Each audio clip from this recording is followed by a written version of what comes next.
الله تعالى وبركاته. نحمده ونصلي على رسوله الكريم، أما بعد، فأعوذ بالله من الشيطان الرجيم.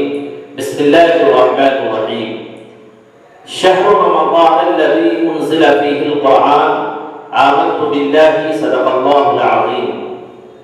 الصلاة والسلام عليك يا رسول الله، الصلاة والسلام عليك يا حبيب الله، وعلى آلك وصحابك يا حبيبي يا رسول الله صلی اللہ تعالی علیہ وسلم. محترم سامعین و ناظرین، خطبہ مسنونہ کے بعد جس آیت کریمہ کی میں نے تلاوت کی ہے، اللہ رب العزت اپنے پاک کلام میں ارشاد فرماتا ہے، شہر رمضان الذی انزل فیہ القرآن. ترجمہ کنز الایمان، رمضان کا مہینہ جس میں قرآن اترا. ناظرین، رمضان المبارک یہ اسلامی سال کا 9واں مہینہ ہے. واقعی رمضان المبارک میں اللہ تبارک و تعالی بے شمار نعمتیں، برکتیں، سعادتیں عطا فرماتا ہے. آئیے اس ضمن میں ایک حدیث پاک آپ کی خدمت میں پیش کروں.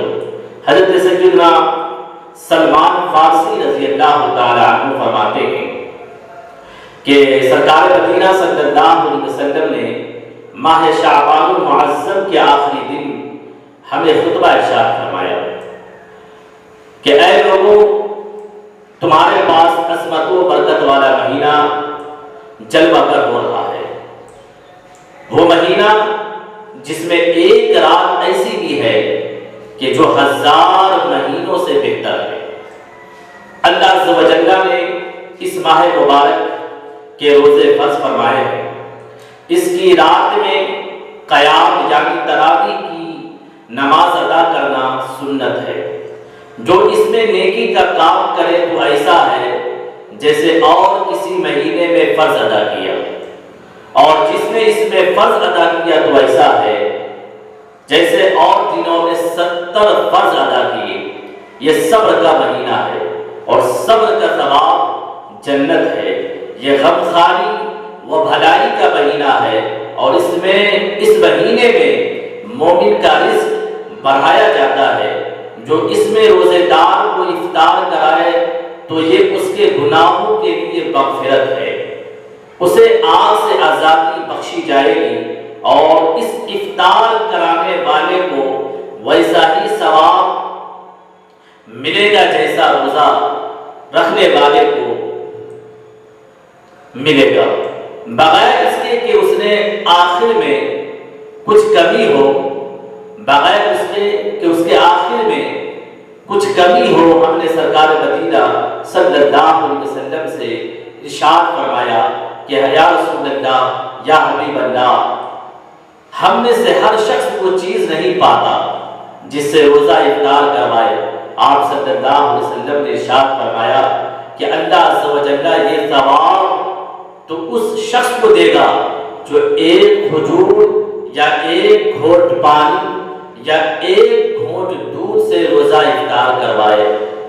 یہ وہ مہینہ ہے جس کا اول یعنی ابتدائی 10 دن رحمت کا ہے، بیچ کا 10 دن مغفرت کا ہے، اور آخر کا 10 دن جہنم سے آزادی کا ہے. جو اپنے غلام یعنی اس مہینے میں جو اپنے ورکر سے کام لیتے ہیں، کام کرواتے ہیں، اگر وہ اس مہینے میں اس ورکر سے کام کر لے تو اللہ عز و جل اسے بخش دے گا اور اسے جہنم سے آزاد فرما دے گا. جس نے روزے دار کو پیٹ بھر کر کھلایا، اللہ تعالیٰ اس شخص کو میرے حوض سے ایک ایسا گھونٹ پلائے گا جسے پینے کے بعد وہ کبھی پیاسا نہ ہوگا، یہاں تک کہ جنت میں داخل ہو جائے گا. سبحان اللہ. ناظرین، واقعی رمضان المبارک کا مہینہ عظمت والا، برکت والا، رحمت والا مہینہ ہے جس میں بے شمار نعمتیں، برکتیں اللہ تبارک و تعالیٰ نے عطا فرمائے. جس کا پہلا 10 دن رحمت کا ہے، اور بیچ کا 10 دن مغفرت کا ہے، اور آخری کا 10 دن جہنم سے آزادی کا ہے. تو ناظرین، اس مہینے میں آپ ذوق اور شوق کے ساتھ عبادت کریں. آپ ایک مرتبہ سبحان اللہ پڑھیں گے تو اللہ تبارک و تعالیٰ 1,00,000 بار سبحان اللہ کا ثواب آپ کو عطا فرمائے گا. مہینے کو ایسے ہی مت جانے دیں۔ کسی شاعر نے کیا ہی خوب کہا ہے، مرحبا صد مرحبا پھر آمد رمضان ہے، کھل اٹھے مرجھائے دل تازہ ہوا ایمان ہے، یا خدا ہم عاصیوں پر یہ بڑا احسان ہے، زندگی میں پھر عطا ہم کو کیا رمضان ہے۔ سبحان اللہ۔ ناظرین، واقعی رمضان المبارک کا مہینہ عظمت والا برکت والا مہینہ ہے۔ ایک حدیث پاک اور آپ کو سناؤ۔ حضرت سیدنا ابن عباس رضی اللہ تعالی عنہ فرماتے ہیں کہ میں نے سرکار مدینہ صلی اللہ علیہ وسلم کو فرماتے ہوئے سنا ہے کہ بے شک جنت کو ایک سال سے دوسرے سال تک ماہ رمضان کی آمد کے لیے سجایا جاتا ہے۔ جب رمضان المبارک کی پہلی رات تشریف لاتی ہے تو عرش کے نیچے سے ایک ہوا چلتی ہے جسے مثیرہ کہا جاتا ہے، اور جنت کے اس ہوا کو چلنے سے جنت کے پتے اور دروازوں کے پٹ ہلنے لگتے ہیں، اور ایسی دلکش آواز پیدا ہوتی ہے کہ اس سے زیادہ خوبصورت آواز کسی نے نہ سنی ہوگی۔ پھر بڑی آنکھوں والی حوریں باہر نکلتی ہیں اور جنت کی بالکونیوں پر کھڑی ہو کر یوں پکارتی ہے کہ کوئی ہے اللہ عز و جل کو پکارنے والا تاکہ وہ اس کی ہم سے شادی کرائے۔ پھر وہ پوچھتی ہے، اے رضوان جنت، یہ کون سی رات ہے؟ تو حضرت سیدنا رضوان علیہ السلام کہتے ہوئے جواب دیتے ہیں، یہ ماہ رمضان المبارک کی پہلی رات ہے۔ اللہ عز و جل نے فرمایا، اے رضوان جنت کے دروازے کھول دو، اے مالک جہنم کے دروازے بند کر دو، اے جبریل زمین پر جاؤ، سرکش شیاطین کو زنجیروں سے باندھ کر سمندر میں ڈال دو تاکہ وہ میرے حبیب صلی اللہ علیہ وسلم کی امت کے روزوں میں فساد نہ ڈالیں۔ پھر اللہ عز و جل رمضان کی ہر رات میں ایک منادی کو 3 مرتبہ ندا کرنے کا حکم ارشاد فرماتا ہے کہ ہے کوئی مانگنے والا جس کی مراد میں اسے عطا کروں، ہے کوئی توبہ کرنے والا جس کی توبہ میں قبول کروں، ہے کوئی مغفرت چاہنے والا جسے میں بخش دوں۔ سبحان اللہ۔ کرام، واقعی اس حدیث پاک کے ذریعے سے ہمیں معلوم چلا کہ اللہ تبارک و تعالی رمضان المبارک کہ روزے رکھنے والوں کو کیا کیا انعامات سے نواز رہا ہے، جن کے لیے جنت کو سجایا جا رہا ہے، جن کے لیے جو ہے جن کے روزے میں کوئی خلل پیدا نہ ہو اس کے لیے جو ہے شیطان کو قید کیا جا رہا ہے۔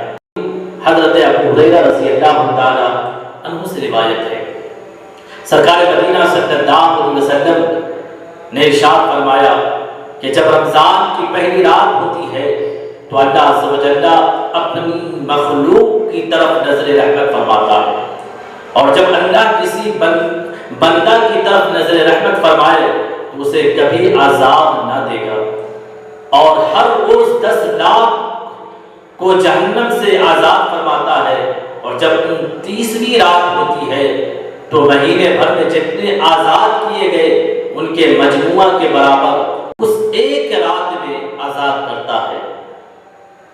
سبحان اللہ۔ حضرت کرام، آپ اس مہینے کی تعظیم کریں، اس مہینے کی عزت کریں، اس مہینے میں کثرت کے ساتھ عبادت و ریاضت کریں، اس مہینے میں زکوٰۃ و صدقات خیرات ادا کریں، غریبوں کا خیال کریں، اور زیادہ سے زیادہ عبادت و ریاضت میں آپ مصروف رہیں۔ احترام رمضان کے متعلق ایک واقعہ آپ کو میں سناتا ہوں کہ دیکھیے کوئی انسان رمضان المبارک کا احترام کرتا ہے، عزت کرتا ہے، اس کو کیا نیکیاں ملتی ہیں، کیا اللہ تبارک و تعالیٰ اس بندے کو صلہ عطا فرماتا ہے، آپ اس واقعے کے ذریعے سے سمجھ سکتے ہیں۔ بخارا میں ایک غیر مسلم شخص رہتا تھا۔ ایک مرتبہ رمضان شریف میں وہ اپنے بیٹے کے ساتھ مسلمانوں کے بازار سے گزر رہا تھا۔ اس کے بیٹے نے کوئی چیز اعلانیہ طور پر یعنی کھلے عام کھانی شروع کر دی۔ اس نے جب یہ دیکھا تو اپنے بیٹے کو ایک تماچا رسید کر دیا اور خوب ڈانٹ کر کہا تجھے رمضان المبارک کے مہینے میں مسلمانوں کے بازار میں کھاتے ہوئے شرم نہیں آتی؟ لڑکے نے جواب دیا ابا جان آپ بھی تو رمضان شریف میں کھاتے ہیں۔ والد نے کہا میں مسلمان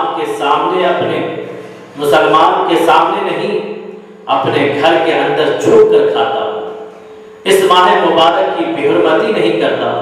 کچھ عرصہ بعد اس شخص کا انتقال ہو گیا، کسی نے خواب میں اس کو جنت میں ٹہلتے ہوئے دیکھا تو حیرت سے پوچھا تو غیر مسلم تھا، جنت میں کیسے آیا؟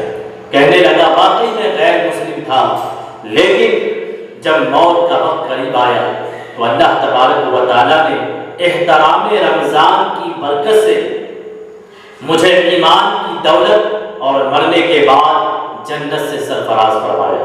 سبحان اللہ۔ ناظرین دیکھیے ایک غیر مسلم جنہوں نے رمضان المبارک کا احترام کیا، رمضان المبارک کی عزت کی، تو اللہ تبارک و تعالیٰ اسے ایمان کی دولت بھی عطا فرما رہا ہے اور ساتھ ہی ساتھ جنت میں بھی داخلہ فرما رہا ہے۔ تو ناظرین جب اللہ تبارک و تعالیٰ ایک غیر مسلم کو اتنی بڑی دولت عطا فرما، ایمان کی دولت عطا فرما رہا ہے، مرنے کے بعد جنت عطا فرما رہا ہے، تو ہم تو مسلمان ہیں، ہم تو کلمہ پڑھنے والے، ہم تو سرکار مدینہ صلی اللہ علیہ وسلم کی سنتوں پر عمل کرنے والے ہیں، ہم تو صلاۃ و سلام پڑھنے والے ہیں، تو ہمیں بھی اللہ تبارک و تعالیٰ بے شمار نعمتوں سے سرفراز فرمائے گا۔ اور شرط یہ ہے کہ آپ روزے رکھنے کے ساتھ ساتھ آپ روزے کا رمضان المبارک کا احترام کیجئے، عزت کیجئے۔ مگر جو شخص رمضان المبارک کا احترام نہیں کرتا، عزت نہیں کرتا، تو واقعی اللہ تبارک و تعالیٰ اسے عذاب میں مبتلا کرے گا۔ حضرت مولائے کائنات شیر خدا حضرت علی المرتضیٰ کرم اللہ تعالیٰ وجہ کریم کے حوالے سے آپ کو میں بتاؤں کہ حضرت مولائے کائنات رضی اللہ تعالیٰ زیارت قبور کے لیے کوفہ کے قبرستان تشریف لے گئے۔ وہاں ایک تازہ قبر پر نظر پڑی، آپ کرم اللہ تعالیٰ وجہ کریم کو اس کے حالات معلوم کرنے کی خواہش ہوئی، چنانچہ بارگاہ خداوندی میں عرض گزار ہوئی یا اللہ اس مسجد کے حالات مجھ پر منکشف فرما، یعنی ظاہر فرما۔ اللہ عز و جل کی بارگاہ میں آپ کی التجا فوراً قبول ہو گئی، اور دیکھتے ہی دیکھتے آپ کے اور اس مردے کے درمیان جتنے پردے تھے تمام اٹھا دیے گئے۔ اب ایک قبر کا بھیانک منظر آپ کے سامنے تھا۔ کیا دیکھتے ہیں کہ مردہ آگ کی لپیٹ میں ہے اور رو رو کر آپ سے اس طرح فریاد کر رہا ہے یا علی انا غریق فی النار حریق فی النار، یعنی اے علی کرم اللہ تعالی وجہ کریم میں آگ میں ڈوبا ہوا ہوں اور آگ میں جل رہا ہوں۔ قبر کی دہشتناک منظر اور مردے کی دردناک پکار میں حیدر کرار رضی اللہ تعالیٰ عنہ کو بے قرار کر دیا۔ آپ رضی اللہ تعالیٰ عنہ نے اپنے رحمت والے پروردگار کے دربار میں ہاتھ اٹھا دیے اور نہایت عاجزی کے ساتھ اس مسجد کی بخشش کے لیے درخواست پیش کی۔ غیر سے آواز آئی اے علی کرم اللہ تعالی وجہ کریم آپ اس کی سفارش نہیں فرمائیں، کیونکہ روزے رکھنے کے باوجود یہ شخص رمضان المبارک کی بے حرمتی کرتا، رمضان المبارک میں بھی گناہوں سے باز نہ آتا تھا، دن کو روزے تو رکھ لیتا مگر راتوں کو گناہوں میں مبتلا رہتا تھا۔ مولائے کائنات علی المرتضیٰ شیر خدا رضی اللہ تعالی عنہ نے یہ سن کر اور بھی رنجیدہ ہو گئے اور سجدے میں گر کر رو رو کر عرض کرنے لگے یا اللہ عز و جل میری لاج تیرے ہاتھ میں ہے، اس بندے نے بڑی امید کے ساتھ مجھے پکارا ہے، میرے مالک تو مجھے اس کے آگے رسوا نہ فرما، اس کی بے بسی پر رحم فرما دے اور اس بیچارے کو بخش دے۔ حضرت علی کرم اللہ تعالی وجہ کریم رو رو کر مناجات کر رہے تھے، اللہ عز و جل کی رحمت کا دریا جوش میں آ گیا اور ندا اے علی، ہم نے تمہاری شکستہ دلی یعنی اداسی کے سبب اسے بخش دیا، چنانچہ اس مردے پر سے عذاب اٹھا لیا گیا۔ سبحان اللہ۔